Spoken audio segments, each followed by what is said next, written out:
Welcome to Helping Hands. This is where we recognise the amazing people across this beautiful country who make the world a better place. Coming up in today's episode, everyone is so welcoming and you come in and everyone's faces light up and you get to give them big hugs. we'll see how beneficial a weekend away with friends can be. I really like the concept more of work-life integration. Sometimes we just have to work to fill our own tanks. Look at how to create a positive workplace culture and invite you to connect at helpinghands.tv. For more than 20 years, Robin Morris and her team have been organising weekend retreats for women who just need some me time. It started with a handful of friends and today attracts more than 100 women who attend 4 teapot weekends over the course of a year. We often say what happens at retreat stays at retreat. The type of program we run is very relaxed, a lot of fun. We call it a family. You're part of the Teapot family. I am a part of this group of women that puts these retreats together. We put all the details together, how we're going to run the weekend, the workshops that we're going to do, basically how we're going to serve these women over the weekend. Every weekend is different, but something always special happens at every single weekend. Welcome the day, girls. I guess you've all got your name tags and your goodie bags. We hope you like your little treasures in your goodie bags. All the newies, can you raise your hand? If you haven't been to a Teapot Ministries retreat, raise your hand. Great, welcome, welcome. Next year is our 20th year of Teapot Ministries. It was small back then. We only had 21 to 35 women. It was quite small. For this weekend, we've got a mix. We've got a mix of women that are staying for the whole weekend, and we've got a mix of women that have just come for the day. We use craft as the means with which to draw women in, but it is about women coming and taking time out, connecting with other women, sharing their stories, caring for one another, just being a blessing to each other as we come together.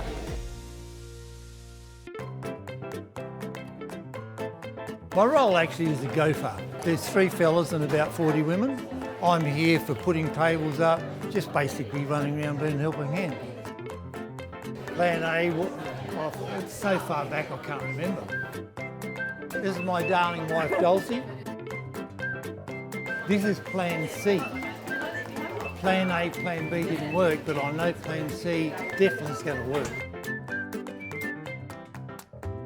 Well, I fit into this because my wife got involved in Teapot Ministries years and years ago. And of course, as everybody knows, if you're married to a quilter, you're part of quilting. The point of the whole weekend really is to pamper a lot of ladies that need pampering.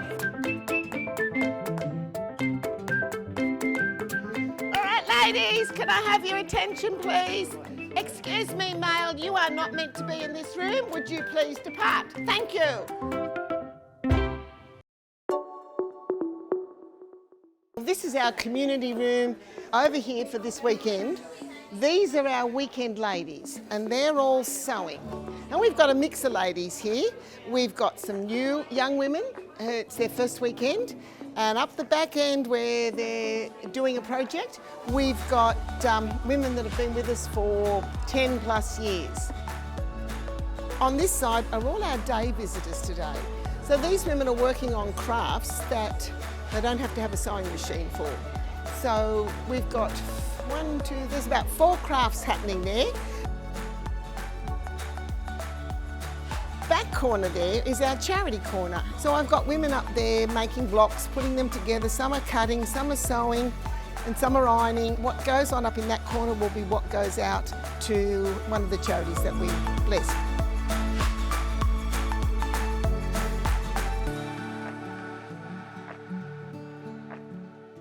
I'm part of the committee, and when we do a retreat, I generally teach something to make. This time we're doing a table runner, so I've made one previously, and I've done all the instructions, or typed out all the instructions ready for them to go, and they're just following my instructions and my leadership. recently. I actually got started with Teapot because my mother was involved with Teapot. Every year in July, she would go away to a quilting camp and leave me at home for my birthday. But then as I was old enough to join, I started coming to the camps as well. I asked to join the committee because I have events management training. I love crafty stuff. I then got sucked into the quilting as well and got bit by the bug. So then I started quilting, and then I realized how much of a heart these ladies have for serving other people and not just making stuff for fun, but actually making things to benefit somebody else. It's an inspiring community actually. I think having all of the different generations and different ages as well, and we just all kind of click in our own way, we find something to bond over. My favourite part of the weekend is getting to learn new things from people. I don't know how to quilt, or I don't know how to knit, or whatever. How do I fix this stitch? And everyone has a piece of information or some knowledge to pass down, and you always get to learn something new. Stay with us. There is loads more to come. Everyone is so welcoming, and you come in and everyone's faces light up and you get to give them big hugs.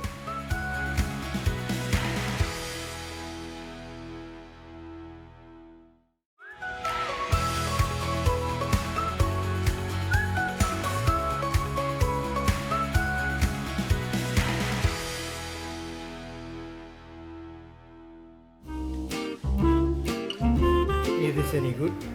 It looks fantastic, but I agree with you. I think we need to test it. And I think we need to start with this one, because that way they'll never know that we actually took one to test.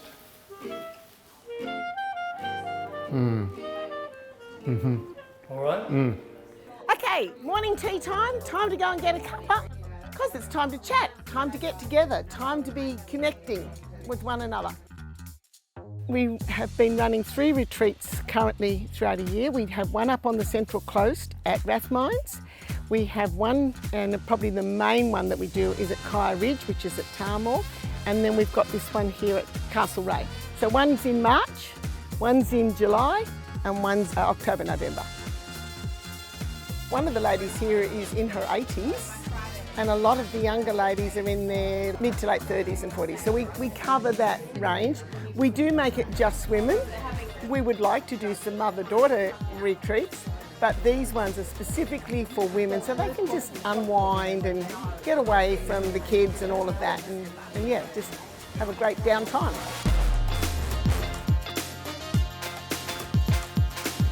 We come from Bomaderry down near Nowra on the south coast of New South Wales, and it took us about 2.5, 3 hours. Yeah, about 3. And we're just up for the day this time. We try and get up for weekends normally, but just a day trip. It's a happy place to be, and I get quilting done. It don't get done at very home. satisfying. It feels like a family. We come away and everyone is so welcoming, and you come in and everyone's faces light up and you get to give them big hugs and spend time, in our case, doing UFOs or unfinished objects. I always sew when I come to these, and I've been doing the same quilt for all of the years, trying to get it made for my eldest niece's 18th birthday. And she's 39 now. Yeah. I've got to get it finished. Yeah, Mum's probably gone through thousands and thousands kilometres of thread. Yes. So much cotton, many colours.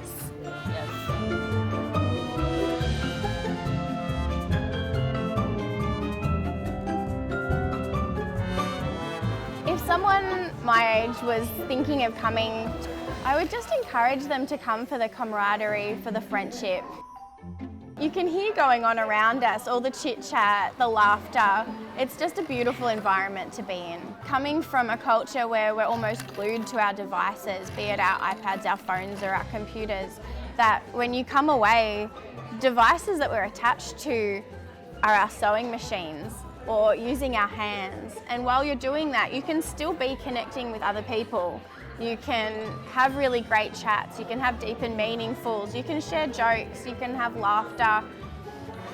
You have such a deeper connection to one another. And I feel like that's something that in our general community we've kind of stepped back from a little bit. And so being able to jump into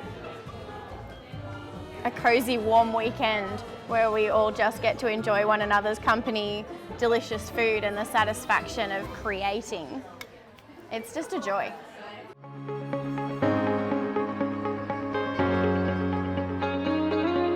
We have what we call a BMF Fund. BMF stands for Bronwyn McBurney Memorial Fund. Bronwyn McBurney was one of the first ladies that came to our retreats, and she came for the first 3 retreats. Sadly, she had melanoma cancer and died 3 weeks after the 3rd retreat that she attended. In honour of her, when we cost our weekends out, we put in $5 in our costing sheet that will go to the Bronwyn McBurney Memorial Fund. We've sponsored up to 6 women a year to come away, get the downtime and just be blessed by being part of this community. Quite often people who have been sponsored feel so honoured that they just want to contribute to pass the blessing on. And literally that's what it is. It's passing the blessing of a teapot experience onto somebody else.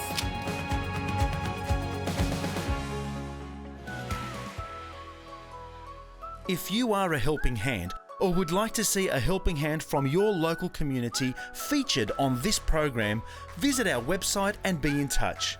We'd love to hear about the people and organisations across Australia who are making the world a better place. We'll see the second part of this teapot story next week and see how this group of women are touching the lives of people across Australia.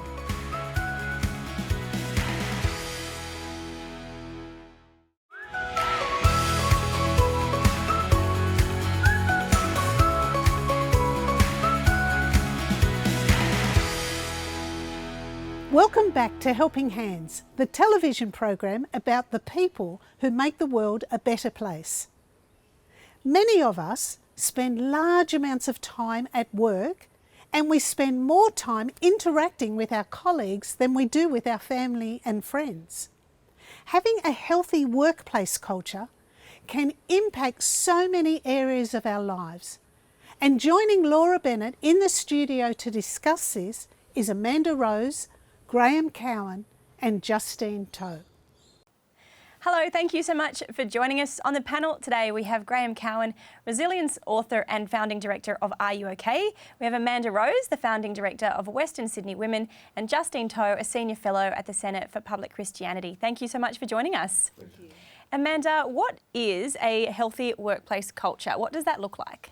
Well, in the simplest way, it's that everyone feels accepted, welcomed, encouraged and included.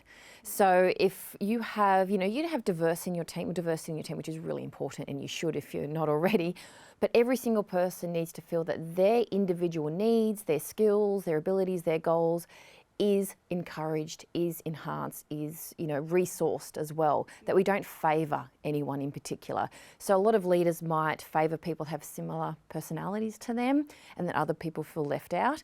So a good workplace culture is everyone's accepted and then they thrive. They feel, I've got my own personal goal, but I feel accepted by the team. And it's really interesting to see the differences. Those who have worked in different organisations can see a positive workforce, the culture versus a negative one. And you'll notice the ones that are positive thrive. Yeah. It could be small, could be large, but they thrive. So it's kind of like a prototype that others should be learning from. But as long as people feel accepted and looked after and not rejected or alienated in any way.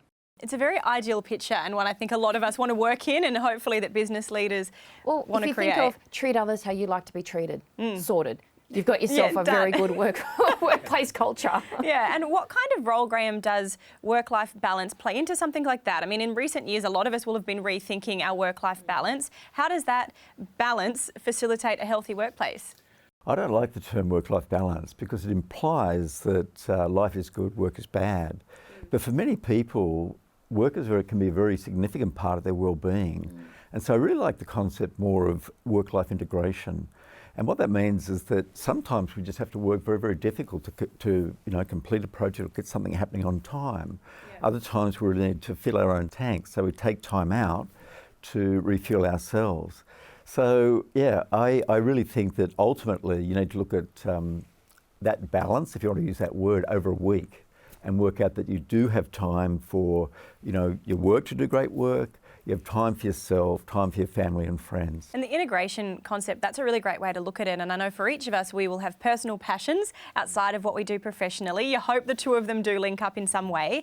Justine, how do you work out what it means to look after your personal passions and then also have your professional commitments met? We live in a time where we're encouraged to monetize our personal passion projects. So you want to turn your side hustle into your main hustle. But in some ways, I'm like, why can't we keep areas of life beyond the reach of the market? Because once you introduce those set of values, it can actually change the reason you turn up to that hobby or interest in the first place. So I do think that, especially for a bunch of us who are knowledge workers, like we sit at a desk all day doing this, having the kinds of activities where we can cook or garden or sew, you know what I mean? Like these are really embodied activities that would really help to remind us that we aren't just all resumes on legs, you know? We're actually human beings, whole human beings with a realm of different interests, and that helps us to remember that it's not all about work. And if I sound a little bit like this, it's because, you know, I wrote a book called Achievement Addiction. It's taken a long time for me to understand that I'm not simply like a worker. You know, I'm all sorts of things, and worker happens to be one of them. But also don't forget, social media robs us so much of our time. The pressure to monetize everything is quite extreme. But yeah, we need to look at where we are spending our time, because a lot of people say, I'm too busy, I can't cope. Well, actually, let's look at where you're spending your time, because a lot of people are wasting it, and that should be invested in deliberate rest and deliberate time off. I encourage people to think about knowing their one thing. And the one thing is when you are fully engaged, you are fully present, and it often then leads to other things that happens from there. I tell people that you're never too busy for your one thing. If it's gardening or what have you, like that's central to your well-being in a week. So you always have time for your one thing. And I think too, something a lot of people have considered in recent years has also been the toxicity of workplaces. Do I want to work in an environment that feels negative or doesn't feel supportive? What would you say, I mean, we'll start with you, Graham, as someone who works with business leaders. What are the traits of a toxic workplace? People just dread going in there. You know, they feel anxiety coming into their body when they walk in the door. They know that, you know, it's a place where bullying or harassment could occur. It's just, you know it in your body. On Sunday night, you're regretting the next day. That's really one of the best places. And the root cause of that is, you know, rudeness, incivility, disrespect. You know, they're the things that make it a bad workplace. So it's pretty easy to know when you're in a bad workplace. Yes, you can just feel it. But if we want to change that, Amanda, when you're mentoring people, what would you say to them to help them be someone who creates a healthy workplace?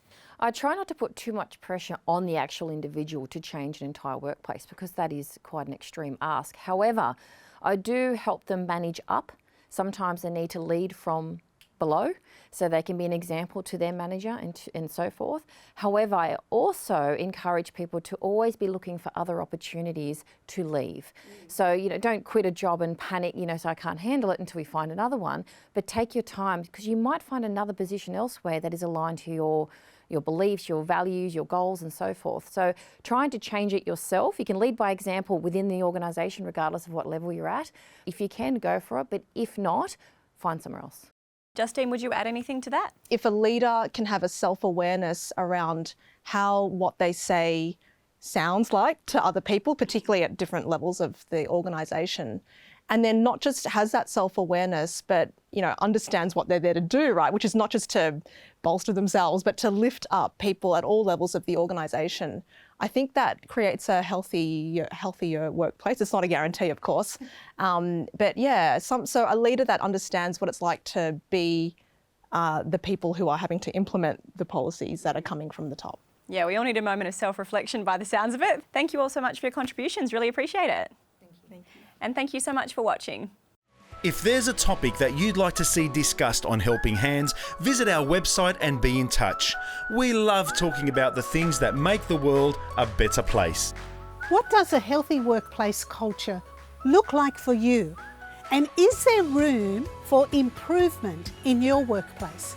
We'd love to hear your take on the conversation today and encourage you to share your thoughts at helpinghands.tv.